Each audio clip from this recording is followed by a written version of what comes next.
Y hablar de la misericordia de Dios nos lleva a hablar también de lo que es el fin que van a tener los culpables, los malos, los impíos. ¿Sí? La Biblia dice que hay un final dichoso para el hombre de paz, pero también dice que hay un final triste para los impíos, para los que no quieren andar conforme a esa voluntad maravillosa de Dios. Es fuerte. Hemos venido hablando día tras día de lo que dice la Biblia y hemos hablado conforme a la palabra de Dios, leyendo aún textualmente lo que la palabra de Dios nos enseña acerca de la historia. Y es muy importante hacer referencia a lo que está escrito en la palabra del Señor, porque hay muchos engañadores. La Biblia dice que hay muchos engañadores. Salieron por allí, eran de nosotros, pero no eran de nosotros. Y es impresionante que la gran mayoría de esas sectas que existen hoy día, sus líderes, los que las fundaron, eran cristianos. Sí, señor, eran cristianos. Y gran parte de personas que están en esos lugares, ellos saben esa historia. Algunos no la saben, los más nuevos no saben que sus líderes eran cristianos antes. No lo saben, pero eran cristianos. Y allí mismo hay muchos que también fueron cristianos y hoy día se regresaron, se convirtieron en apóstatas por esa predicación del evangelio diferente. Pero es impresionante, es interesante y es muy importante también cuando hacemos mención a lo que está escrito en la Biblia. Yo cito textualmente, como dice aquí el libro del profeta Ezequiel al comienzo del capítulo 9, cuando dice: visión de la muerte de los culpables. Ezequiel fue otro de esos hombres que él le tocó profetizar en medio de estos reyes paganos. Pero antes de hablar de Ezequiel, vamos a leer acá textualmente lo que dice el capítulo 9 de Ezequiel. Dice aquí, del versículo 1 en adelante: en el nombre del Padre, y del Hijo, y del Espíritu Santo. Clamó en mis oídos con gran voz, diciendo: los verdugos de la ciudad han llegado, y cada uno trae en su mano su instrumento para destruir.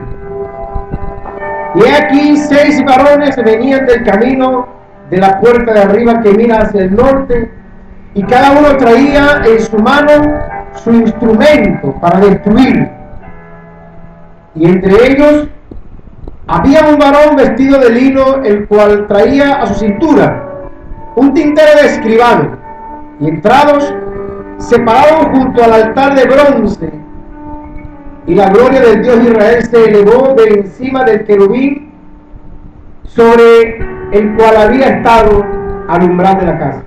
Y llamó Jehová al varón vestido de lino que tenía en su cintura el tintero de escribano, y le dijo Jehová.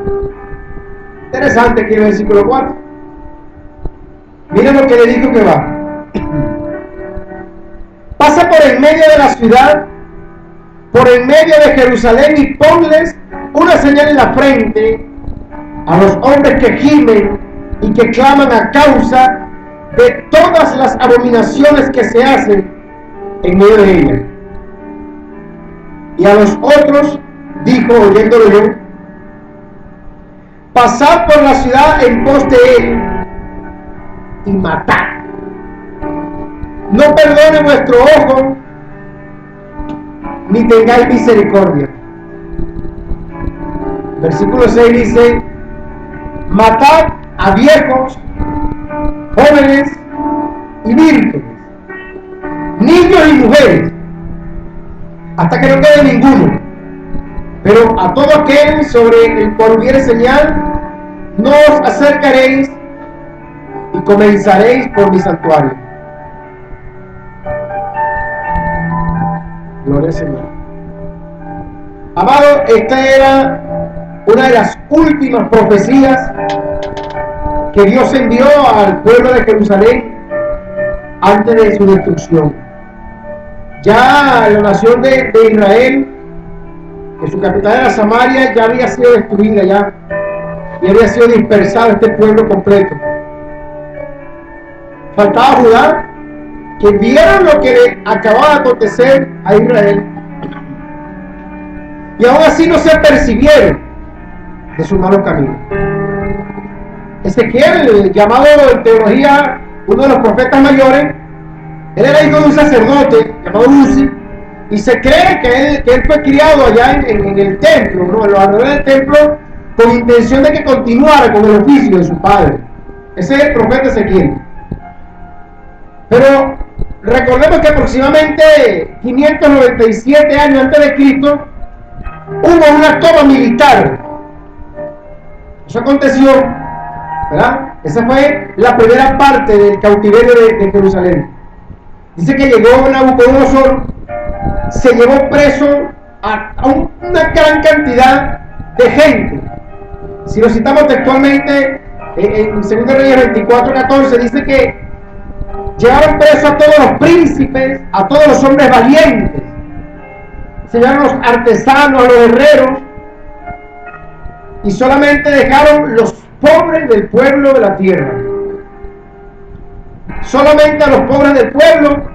Pero mire, se llevaron preso al rey, se llamaba Joaquín el rey, se llevaron preso a la madre del rey, las mujeres del rey, a los oficiales, a los poderosos de la tierra, la gente adinerada. Eso perdieron todo.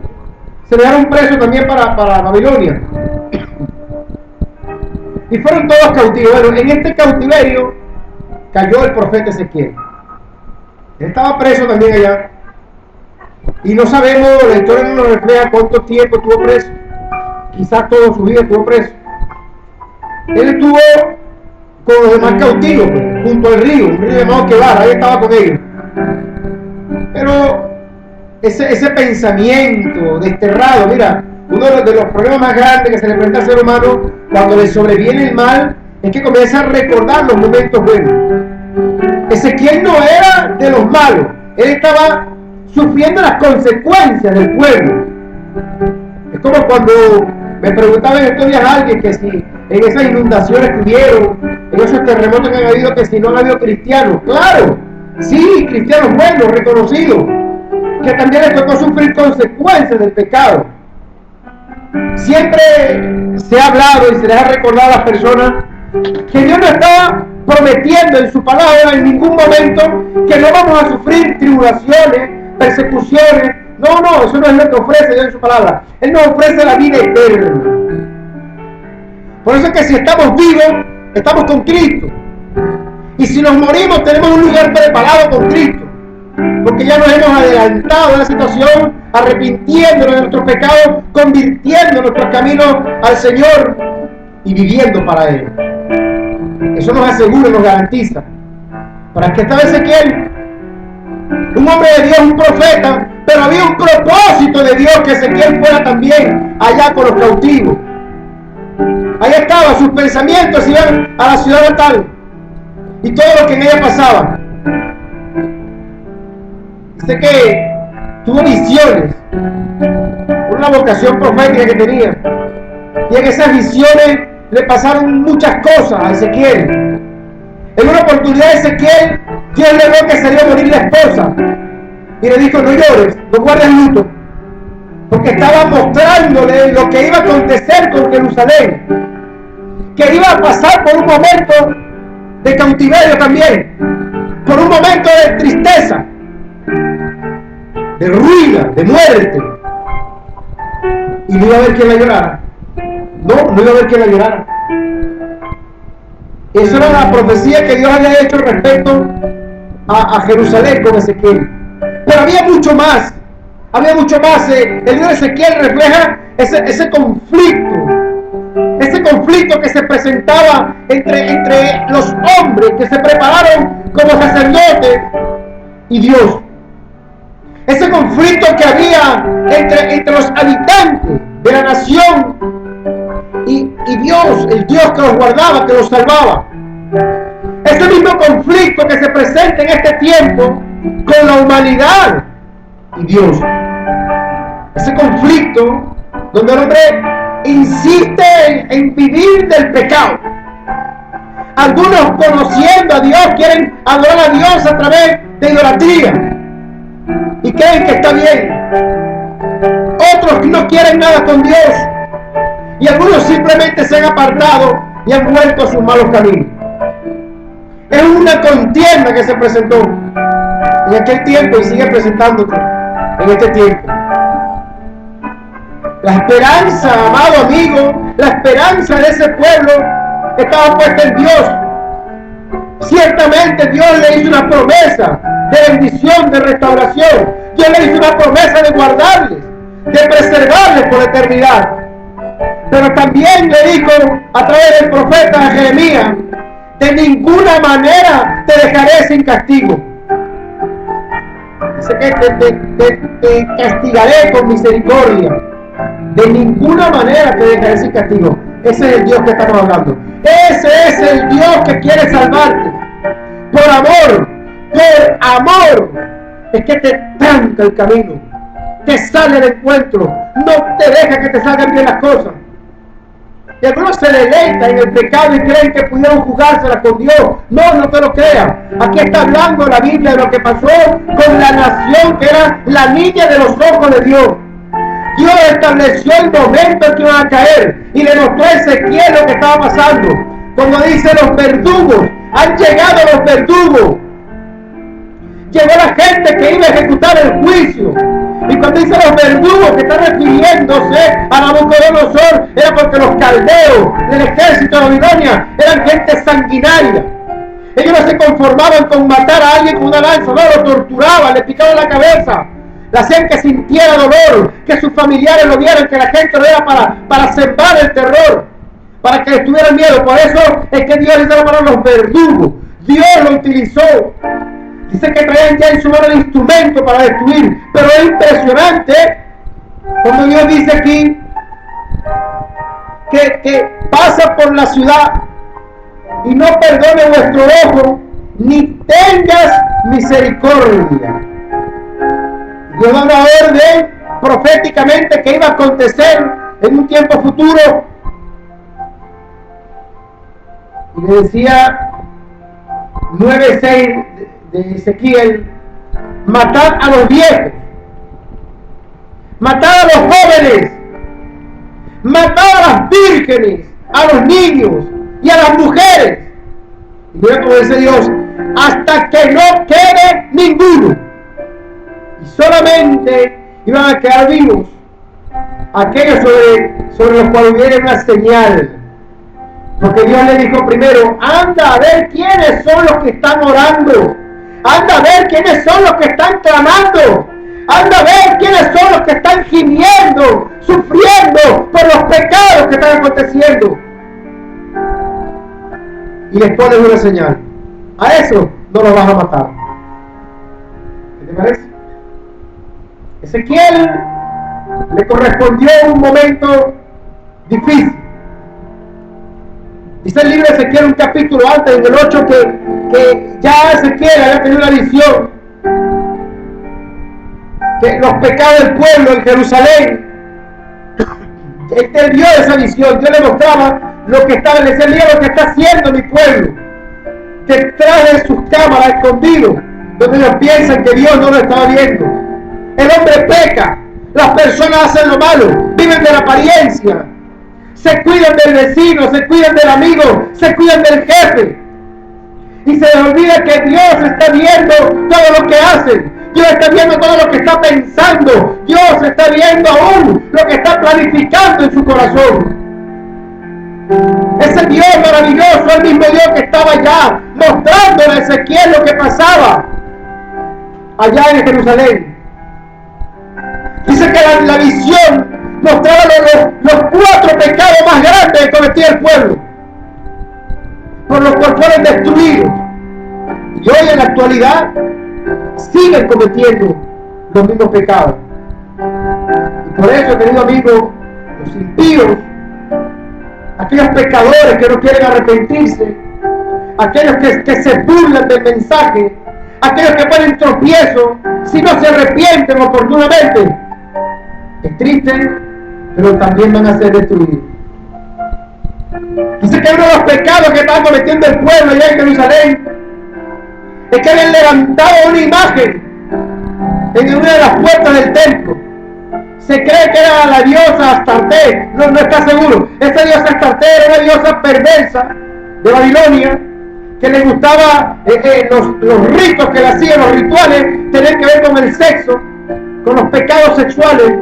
Habían mujeres que vendían sus cuerpos dentro del templo, tomaban doncellas que perdían su virginidad dentro del templo, y eso era para ellos como una actividad sagrada, y los sacerdotes se aprovechaban de eso. ¿Sabes cuántas niñas he visto en la actualidad que las madres las han entregado a la brujería, a la santería, al espiritismo? Y las he visto como en la actualidad se encuentran por allí algunas pervertidas, otras embarazadas, otras madres sin esposos, claro, engañadas por el diablo. ¿Sabes la cantidad que ha habido hombres de estos que se hacen llamar babalaos, que se hacen llamar padrinos espirituales, que han tomado jovencitas para manosearlas, para abusar de ellas? Y aún mujeres adultas que van a buscar hacer el trabajo a los maridos porque los maridos supuestamente tienen otra mujer y caen en estas trampas. Bueno, eso estaba aconteciendo igualito en ese lugar. Tenían levantado la imagen de una diosa que se cree que era la diosa perversa babilónica Astarte, donde todos sus ritos tenían que ver con pecados sexuales. Otro de los pecados es que tenían las casas adornadas. Ritos secretos hacían ocultos en el templo. Ritos que no tenían que ver absolutamente nada con Dios. Así mismo hoy día la gente tienen imágenes, fotos, hacen práctica de eliminación de zodíaco, de cantidad de cosas que van en contra de la voluntad de Dios. Cosas por las cuales pueblos fueron destruidos. Escúchame, pueblos fueron destruidos. Y así como tú tienes tiempo pecando, haciendo lo malo, profesando un evangelio de mentira, una falsa cristiandad, así como tienes tiempo y no ha pasado nada y tú crees que no va a pasar nada, así estaba Judá, así estaba el pueblo de Jerusalén, creyendo que no iba a pasar nada, porque cada vez hacían cosas peores y peores, y como no pasaba nada, cuando se levantó Jeremías, lo persiguieron, cuando se levantó Ezequiel, lo tomaron por loco. Y así hoy día los que predicamos el evangelio somos tomados por locos. Oh, bendito sea el Señor. Dice que las mujeres habían tomado a un dios llamado Adonis y le lloraban, porque este dios quisieron ponerlo como que murió y que iba a resucitar cada primavera. Una práctica que ha sido tomada por el paganismo. Y por este paganismo fue que tomaron en la iglesia tradicional, comenzaron a ponerle fecha de dioses paganos para introducirlo en el cristianismo. Allí fue donde inventaron que Jesús nació el 24 de diciembre. Ahí fue donde inventaron que Juan el Bautista nació el 24 de junio. Ahí fue donde inventaron fiestas y cantidades de fiestas. Aún lo que aconteció en días anteriores, ese día que llaman el Día de los Enamorados, tiene una connotación pagana, con dioses llamados Liperco, que es representación del diablo. Fueron tomados del tiempo antiguo para engañar. Y así como en aquel tiempo a Dios le molestaba lo que hacía este pueblo, de igual manera en este tiempo Dios se llena de ira. No esta ira del hombre, sino esa ira celosa de un Dios que quiere la restauración de su pueblo. Dice que habían sacerdotes, hombres que conocen de Dios, y estaban adorando al sol. Llama a aquellos que adoran al sol, las estrellas, y viven buscando los signos del zodíaco. Uno de los pecados que llevó a la destrucción a Jerusalén fue precisamente esa adoración al zodíaco y al sol. ¿Es de asombrarse entonces que Dios planificó destruir la ciudad? No era de asombrarse. Y dice la palabra que la gloria de Dios abandonó el templo. La presencia de Dios se fue de ese lugar. Y es por eso decirte, querido amigo, querida amiga, aunque tú rechaces esta palabra, que deberías sentirte contento y agradecido de Dios, que su gloria está aquí en el bosque, que su gloria está aquí en la adyacencia. Y por eso es que ese derramamiento de sangre se ha detenido. Y por eso es que esa violencia se ha detenido. Pero déjame decirte que la gloria de Dios no puede permanecer en un lugar pervertido. Y así como Dios estuvo advirtiendo a Jerusalén, llegó el momento que la gloria vino del templo, pero el templo pasó el umbral y después se fue a la cumbre del monte de los olivos. Se apartó la gloria de Dios de ese lugar, porque sabía que ese lugar donde estaba su gloria se iba a convertir en un trono de juicio. Y es por eso que en el capítulo 9 como Dios le muestra a Jeremías que iba a poner la señal en la frente a los que estaban gimiendo, a los que estaban clamando, a los que eran temerosos de Dios, a los que cumplían con su palabra. Pero el resto iba a ser destruido. ¿Por qué se fue la gloria de Dios? Porque Dios no comparte su gloria con ídolos. Aquellos que agarran y ponen una imagen de yeso y le hacen peticiones a esa imagen y se les presenta un milagro y creen que fue Dios. La Biblia dice que Dios no comparte su gloria con ídolos, con demonios. Y por eso cuando el templo de Dios lo llenaron de imágenes, cuando en el templo de Dios comenzaron a adorar otras imágenes, inmediatamente la gloria se fue del templo de Dios. Dios se apartó de ese lugar. Los ídolos y los pecados de la gente apartaron a Dios de ese lugar. Ese lugar tuyo que se encuentra lleno de contienda. La mujer grita, el hombre pelea, los hijos se van, le faltan el respeto a los padres, todo eso sobra, nada se congenia. ¿Sabes por qué? Porque la gloria de Dios no está en tu hogar. ¿Sabes por qué? Porque Dios no comparte el pecado, los ocultos, los que son visibles. Y en estos tiempos tan terribles donde ya el pecado ya no es ni oculto, tú puedes escuchar a la gente, puedes verlos cometer cualquier cantidad de hechos pecaminosos sin importarle. Por eso la gloria de Dios se apartó. Y es por eso que Dios ha quitado su gloria de muchas vidas y sus bendiciones de muchos hogares, porque no le sirven fielmente como le dispone su palabra. Y aconteció lo que tenía que acontecer, mi hermano querido. Dice la palabra que el rey Sedequías, el último rey que estuvo en Jerusalén, en su historia, revisa la historia, eso está en la Biblia, pero está comprobado por todas partes, que existió un hombre llamado Sedequías, que fue el último rey sobre Judá. Y en su último momento él llama al profeta Jeremías y le dice: Jeremías, dime qué es lo que va a acontecer. Y Jeremías, un tanto asustado, golpeado, un tanto preocupado, le dice al rey: yo no te puedo declarar lo que tú me estás diciendo. El rey quería que Jeremías le dijera a Jeremías, le dijera qué es lo que va a pasar con la ciudad. Jeremías, ya toda la ciudad está rodeada de caldeos. El ejército de Babilonia tiene la ciudad rodeada. ¿Qué vamos a hacer, Jeremías? ¿Qué va a acontecer? Y este hombre de Dios, este profeta de Dios, que llevó golpes, que fue lanzado en cisterna, que su vida estaba en peligro, quizás tenía temor, no lo sabemos, quizás estaba aturdido por las cosas, no lo sabemos. Lo cierto es que cuando vino el rey a preguntarle a Jeremías, Jeremías le dice: no te lo puedo decir porque me vas a matar. Además, si te aconsejo, no me vas a escuchar.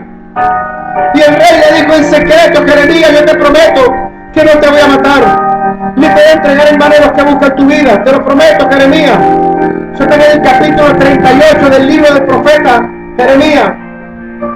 Dice que Jeremías le dijo dijo al rey: mira, rey, si te entregas a los príncipes de Babilonia, tú vas a vivir y la ciudad también va a vivir.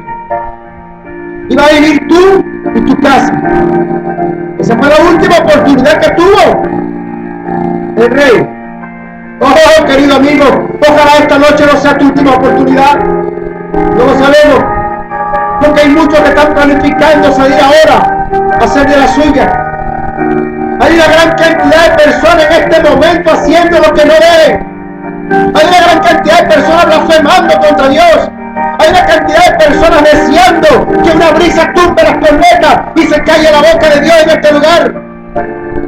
Pero Dios está dando una oportunidad, como se la dio a la ciudad de Jerusalén, como se la dio al rey Sedequías. Jeremías le dijo: si no te entregas, Jeremías 38:18, si no te entregas a los príncipes del rey de Babilonia, esta ciudad será entregada en manos de los caldeos, la pondrán a fuego y tú, rey, no escaparás, no escaparás. Tu amigo, no escaparás. ¿Sabe lo que hizo el rey? Amenazó a Jeremías otra vez y le dijo: si le llegas a decir a los príncipes lo que tú me dijiste, te voy a matar. Qué rey tan terrible, qué hombre tan testarudo, qué soberbia tan grande la que se mete en el corazón del hombre, que lleva una vida de adulterio y cree que está bien con Dios, que lleva una vida de delincuencia y cree que está bien con Dios, que vive prendiendo velas a muñecos de yeso y cree que está bien con Dios, que viven invocando dioses falsos y creen que está bien con Dios, que no va a pasar nada.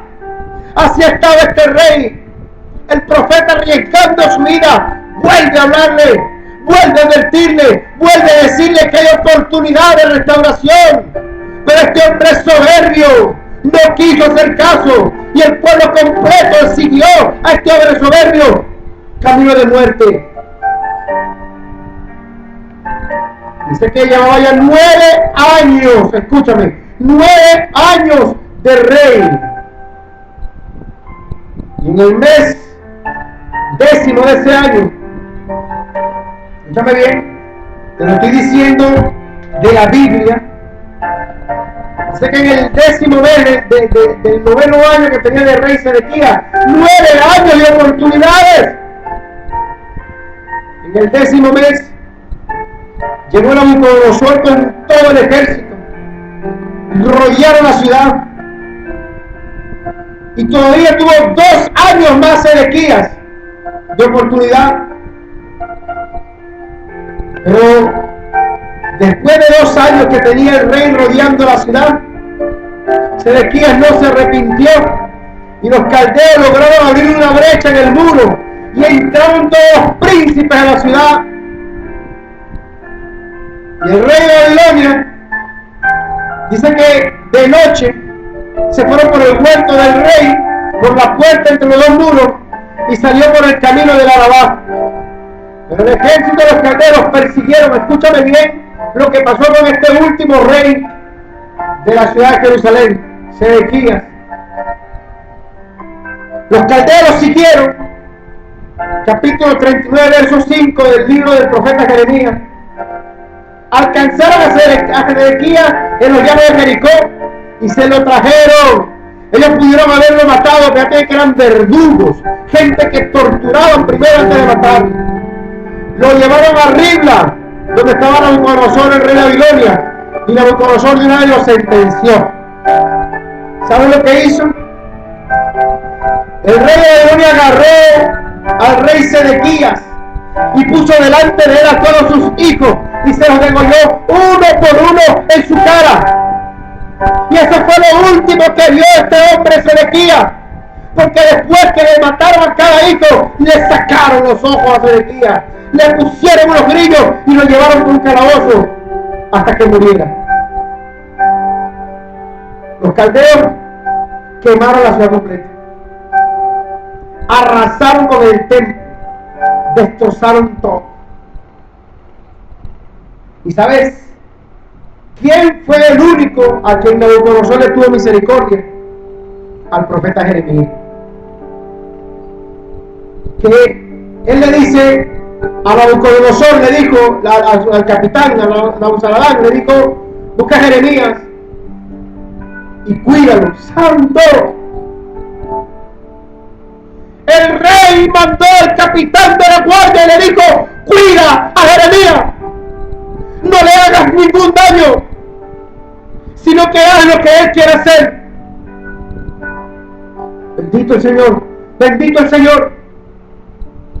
Oh, amigos, no menosprecies las profecías, porque Jeremías, cuando llegó el capitán de la guardia, habló con él, lo sacó y le dijo: ¿qué quieres hacer?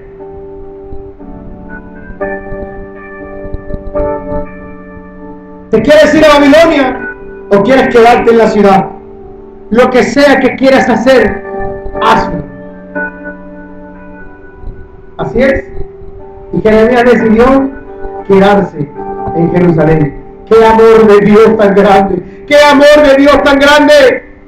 Este pueblo perverso que casi quiso matarlo. Y Jeremías, lleno del amor de Dios, decidió quedarse en Jerusalén para seguir exhortando al pueblo, para seguir hablando al pueblo. Que por cierto, no le hicieron caso a Jeremías. Se fueron para Egipto. Y en Egipto terminó la destrucción que tenía para este pueblo, dispersado por completo. Amado, cuando este pueblo cayó en un grande cautiverio, cuando el pueblo estaba encerrado, que ya no tenían más nada que hacer porque quedaron cautivos, ahí tuvieron como 70 años. Y fue cuando Jeremías escribió el libro de Lamentaciones. Él estaba reflejando en el libro de Lamentaciones lo que aconteció con el pueblo. Y si tú lees la Biblia, en el capítulo 1, en los primeros versículos, va a encontrar que estos versículos están hablando de esa Jerusalén. Jerusalén que era como una princesa, como una reina, que de repente la dejaron sola, querido amigo. A esta reina la dejaron sola, le quitaron toda su riqueza, le quitaron toda su hermosura. Antes estaba llena, ahora está vacía. Antes, ¿cuántos hay que estaban llenos, con carros, con dinero? Y de repente vino la droga y los dejó en las calles, sin carro, sin mujer, sin dinero. Antes, hombres que estaban felices en su hogar, con sus hijos, ahora están pasando trabajo porque dejaron la mujer para irse a vivir con otra, a la cual tienen que vivir sometidos en medio de peleas. ¿Cuántos hay que estaban estudiando a punto de graduarse, pero dejaron el estudio para lanzarse al jueguito del sexo? ¿Y cuántas niñas hay que perdieron los estudios? ¿Cuántos jóvenes hay que no pudieron estudiar más? ¿Y cuántos hay que han descuidado sus metas, sus proyectos por lanzarse al pecado? Algunos muertos, algunos presos, otros simplemente entregados a la droga o entregados al alcohol. El pecado trae aflicción, querido amigo. El pecado trae aflicción y trae tragedia. El pecado lo que trae es que tus amigos se convierten en enemigos.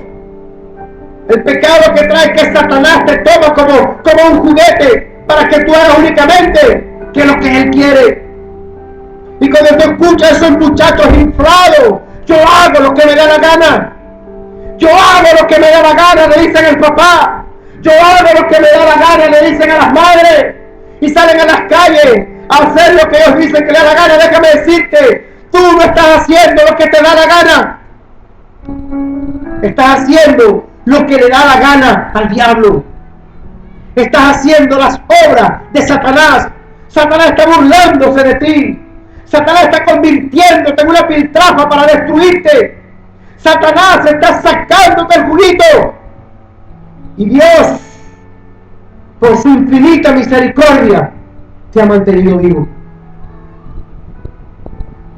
El libro, mira, el libro de Lamentaciones es un libro muy triste. En el capítulo 2 vemos cómo Jeremías habla que Dios le quitó la amistad al pueblo. Él peleaba por las batallas de ellos, pero ahora era demasiado tarde. Es tan fuerte. Léete el libro, capítulo 2 de Jeremías. Dice que llegaron al extremo de comerse los hijos. El estado de miseria era tan grande que se comían los hijos, las familias se reunían a ver cuál se comían primero. Y después que terminaban de comerse un hijo, escogían al otro hijo para comérselo también. Perdieron el gozo, perdieron la riqueza, perdieron la hermosura, perdieron el testimonio. El capítulo de Lamentaciones dice que se burlaban de ellos. Y es por eso, querido amigo, que cuando viene el castigo sobre la rebeldía, cuando viene el castigo por la obstinación que no te deja entrar en el conocimiento de Dios, a tu vida viene tristeza, a tu vida viene aflicción, a tu vida viene el llanto que Dios quiere evitarte. Dios te ama.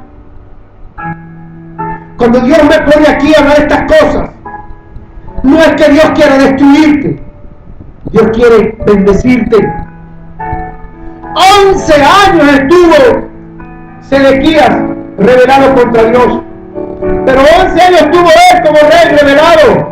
Ya el pueblo venía reyes tras reyes atrás rebelados contra Dios, años tras años ofendiendo a Dios, años tras años haciendo lo que mejor les parecía.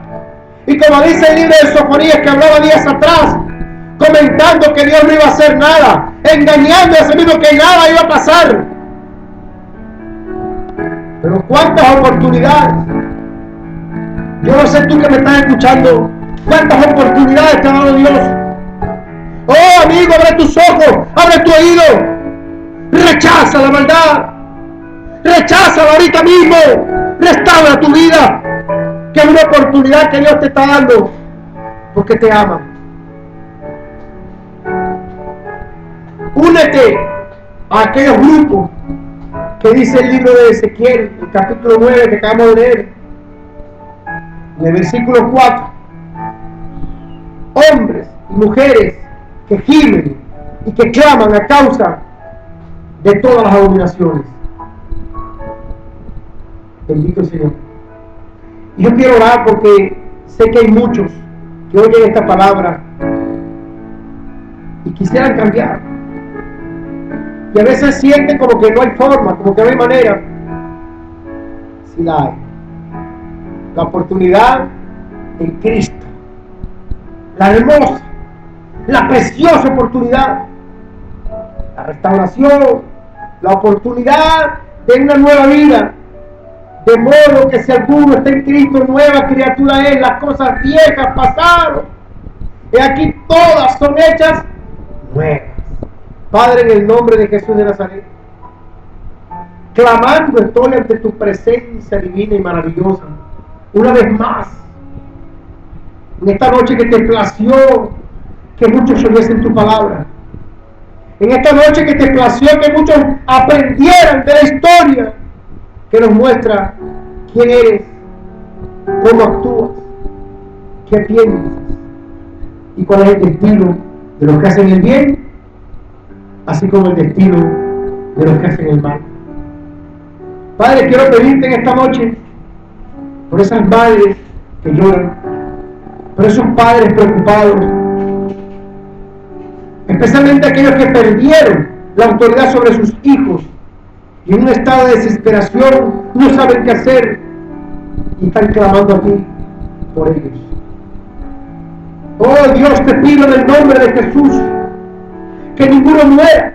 No, quebrántalos, llévalos a padecimiento, persíguelos, Señor amado.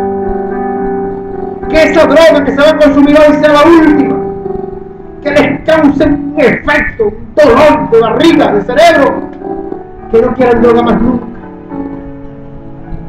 Esas mujeres que se han entregado al sexo vergonzoso, a las pasiones vergonzosas de la carne, a esos hombres que comparten ese pecado.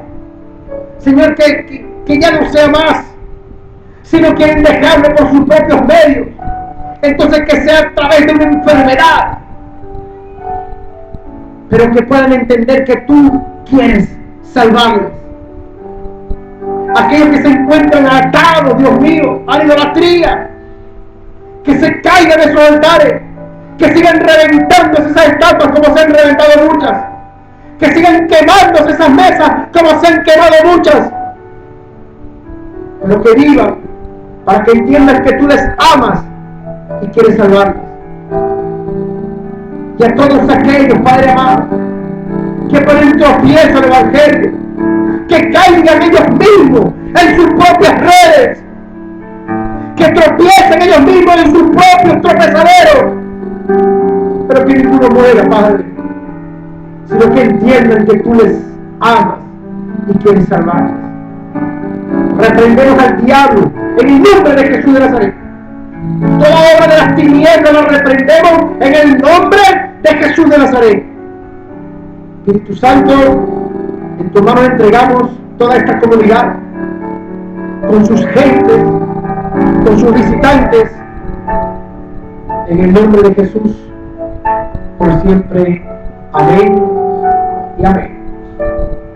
Que Dios bendiga a toda esta comunidad.